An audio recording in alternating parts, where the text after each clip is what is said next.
नमस्कार, मैं प्रतिभा खेड़े आपका इस YouTube चैनल पर स्वागत करती हूँ। आज से हम 10वीं कक्षा की सभी एक्सरसाइज को कवर करने जा रहे हैं। ये है प्रश्नावली 1.2। प्रश्न नंबर 1, निम्नलिखित संख्याओं को अभाज्य गुणनखंडों के गुणनफल के रूप में व्यक्त कीजिए। जिसमें प्रश्न नंबर 1 है 140। हम पहले की कक्षाओं में भी इस विधि को पढ़ चुके हैं। 140 चूँकि यहाँ पर इकाई पर शून्य है जो कि एक सम संख्या है, तो इसमें 2 से भाग जाएगा, इसलिए हम यहाँ पर 2 से भाग देंगे। 2 सती 14 शून्य। अब फिर से यहाँ पर शून्य है, इसलिए इसमें 2 से भाग जाएगा। 2 तिया 6, 1 2 पंजे 10। इसमें अब यहाँ पर इकाई पर 5 आ गया है, तो जब विषम संख्या आ जाए तब हम अंकों का योग करके देखेंगे। 5 और 3 8। 8 यदि 3 के पहाड़े में आता है या जो 3 से विभाजित है, तो इसमें हम 3 से भाग लगाएंगे। लेकिन चूंकि 8 3 के पहाड़े में नहीं आता है, इसलिए हम इसमें 5 से भाग लगाएंगे। 5 सत्तू 35, 7 एकम 7। 140 के अभाज्य गुणनखंड हमें मिल गए हैं 2 गुणित 2 गुणित 5 गुणित 7, जिसे हम लिख सकते हैं 2 की घात 2 गुणित 5 गुणित 7। ये हो गया हमारा आंसर। अगला प्रश्न है 156। ये फिर से एक सम संख्या है, क्योंकि इकाई पे 6 है, इसलिए इसमें 2 से भाग जाएगा। 2 सती 14, 1 2 अठी 16। हमें पुनः एक सम संख्या मिली है, हम इसमें 2 से भाग लगाएंगे। 2 तिया 6, 1 2 नाम 18। अब इन अंकों का योग करके देखें तो 9 और 3 12 होता है, जो कि 3 से विभाजित है, इसलिए हम इसमें 3 से भाग लगाएंगे। 3 एकम 3, 3 तिया 9। इसमें हम 13 से भाग लगाएंगे। 13 एकम 13। 156 के अभाज्य गुणनखंड हमें मिले 2 गुणित 2 गुणित 3 गुणित 13, जिसे हम लिख सकते हैं 2 की घात 2 गुणित 3 गुणित 13। ये हमारा आंसर है। इसके बाद 3825। अब चूंकि ये एक विषम संख्या है, इसलिए इसके अंकों का योग करके देखेंगे। 5 और 2 7, 7 और 8 15, 15 और 3 18। 18 3 के पहाड़े में आता है या 3 से विभाजित है, इसलिए हम इसमें 3 से भाग लगाएंगे। 3 एकम 3, 3 दूनी 6 बची 2, 3 सत्तू 21 बचा 1, 3 पंजे 15। फिर से इन अंकों को जोड़ के देखें तो 1 और 2 3, 3 और 7 10, 10 और 5 15। 15 3 के पहाड़े में आता है, इसलिए 3 से लगाएंगे। 3 चौक 12, 3 दूनी 6, 1 3 पंजे 15।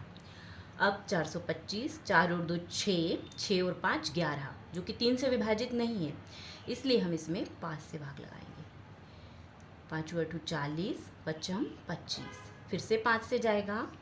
5 एकम 5, 5 सत्तू 35।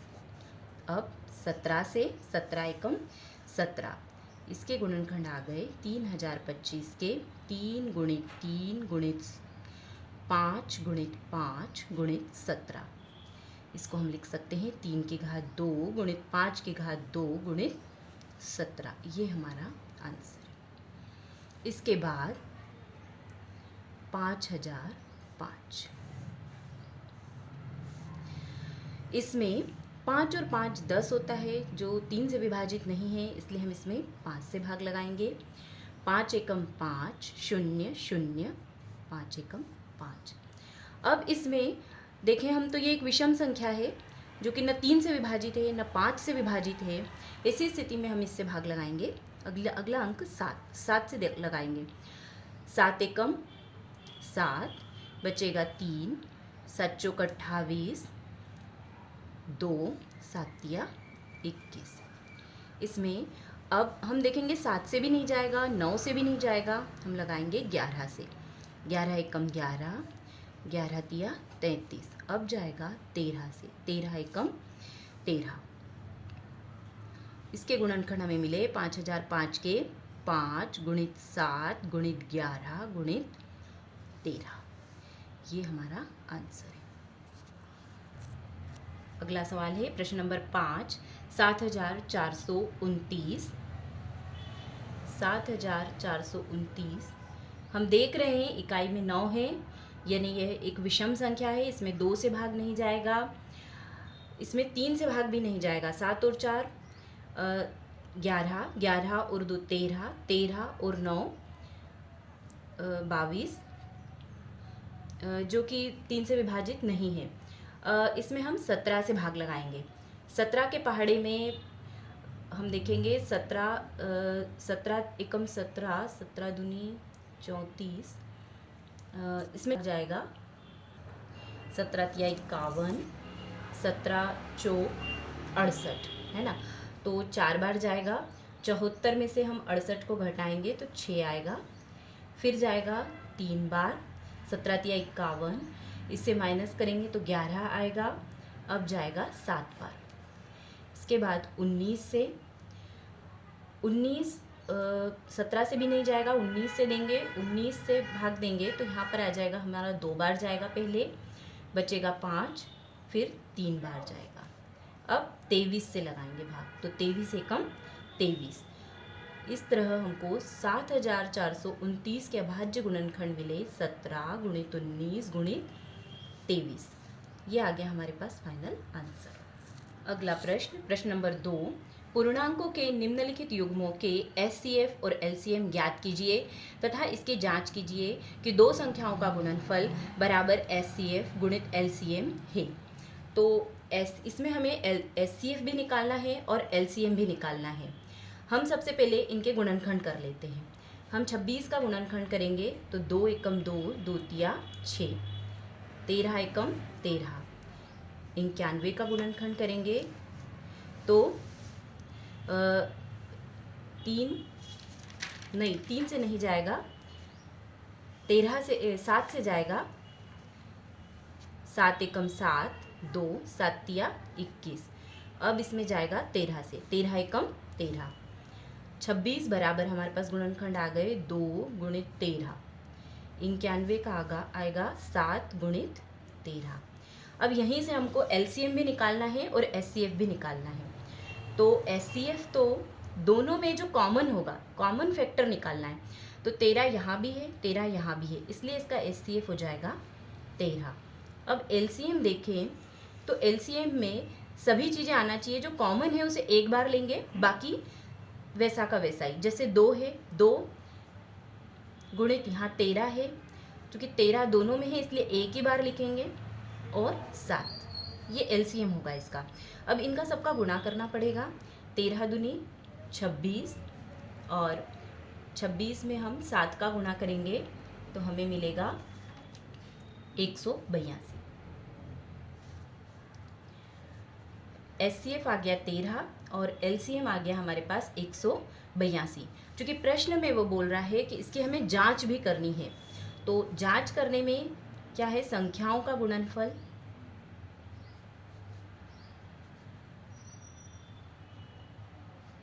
बराबर एलसीएम गुणित एचसीएफ। संख्याएं हैं हमारे पास, जो हमारे पास संख्याएं प्रश्न में हैं वो है 26 गुणित 91, और एचसीएफ और एलसीएम हमारे पास है, एलसीएम है 182, एचसीएफ है 13। जब हम इन दोनों का गुणा करेंगे तो हमें मिलेगा 2366, और जब हम इन दोनों संख्याओं का गुणा करेंगे तब भी हमें मिलेगा 2366, जिससे सिद्ध हुआ कि संख्याओं का गुणनफल एलसीएम और एचसीएफ के गुणा के बराबर होता है।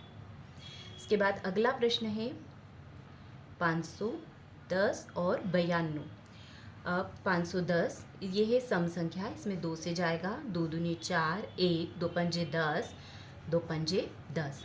अब इसका योग करके देखें तो 2 और 5 7, 7 और 5 12, जो कि आता है 3 के पहाड़े में, इसलिए 3 से जाएगा। 3 × 24, 1, 3 पंजे 15। 8 और 5 13, जो कि 3 के पहाड़े में नहीं आता, इसलिए 5 से देंगे। 5 एकम 5, 3, 5 7 35, 17, 17 एकम 17। अब 92 के गुणनखंड करेंगे। सम संख्या है इसलिए 2 से जाएगा, 2 चौक 8, 1, 2 6 12, फिर से 2 से, 2 दूनी 4, 2 तिया 6। अब यहाँ पे 23 अभाज्य संख्या है, सीधे 23 से ही जाएगा। 23 एकम 23। अब हमारे पास गुणनखंड आए हैं 510 के 2 गुणित 3 गुणित 5 गुणित 17 और 92 के आए हैं 2 गुणित 23। अब हम यदि SCF देखें तो SCF दोनों में जो कॉमन है, तो यहाँ पर 2 है, यहाँ पर भी 2 है, तो एक बार 2 आ जाएगा। यहाँ 3 है लेकिन यहाँ नहीं है, यहाँ 5 है लेकिन यहाँ पर नहीं है, 17 23 ये भी नहीं है दोनों में, इसलिए SCF इसका 2 हो जाएगा। अब LCM हम ये देखें तो LCM बराबर हो जाएगा 2, दोनों में है इसलिए एक ही बार लिखेंगे, ये वाला 2 भी आएगा, 3 5 गुणित 17 गुणित 23। अब इसको हम ये जब गुणा करेंगे तब हमारे पास आएगा 23,460। ये हमारे पास LCM आ गया है, ये HCF आ गया है। अब चूंकि प्रश्न में है संख्याओं का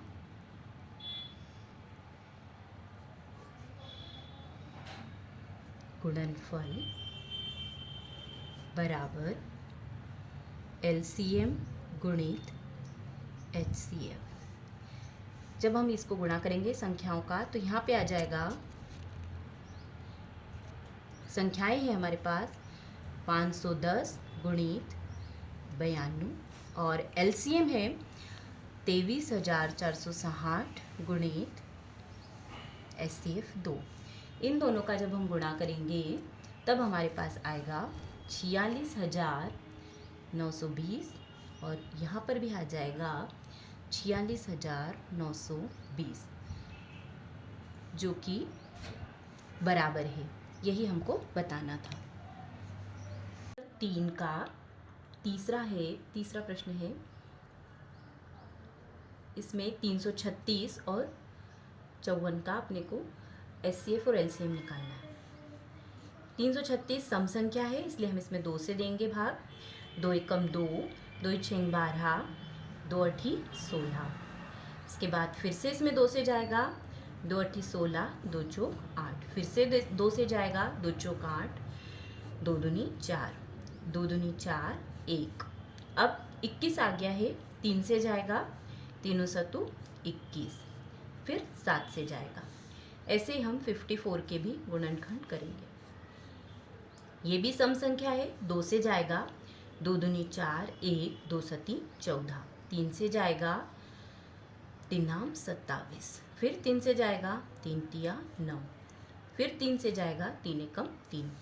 336 के हमको गुणनखंड मिले हैं 2 गुणित 2 गुणित 2 गुणित 2 गुणित 3 गुणित 7 और 54 के हमें मिले हैं 2 गुणित 3 गुणित 3 गुणित 3। अब इन दोनों में हम SCF निकालें तो दोनों में जो कॉमन है, तो यहाँ भी 2 है, यहाँ भी 2 है, एक बार 2 आ गया। अब आगे यहाँ पर तो 2 है लेकिन नीचे नहीं है, यहाँ 3 है, यहाँ पर भी 3 है, इसलिए दोनों में 3 कॉमन है। तो SCF हमारे पास आ जाएगा 6, 2 और 3 का गुणा 6। LCM देखें तो 2 तो दोनों में ही है, लेकिन 1 2 3 बार एक्स्ट्रा है ऊपर, तो 2 जिसमें ज़्यादा बार हो वही हम लेंगे। तो यहाँ पर 2 4 बार है, अब 3 यहाँ पर 3 बार है इसलिए 3 बार 3 लिखना पड़ेगा और 7 गुणा करेंगे तो इन सब का जब हम गुणा करेंगे तो हमें मिलेगा 3024। ये हमारा LCM आ गया। अब इसमें संख्याओं का गुणनफल बराबर SCF गुणित LCM।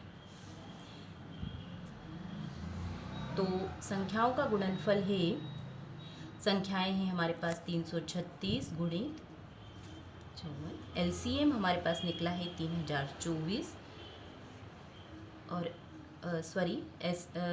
LCM और SCF है 6। इन दोनों का गुणा करेंगे, दोनों का गुणा करने पर यहाँ आ जाएगा 18,144, यहाँ पर भी आ जाएगा 18,144 जो कि दोनों बराबर हैं।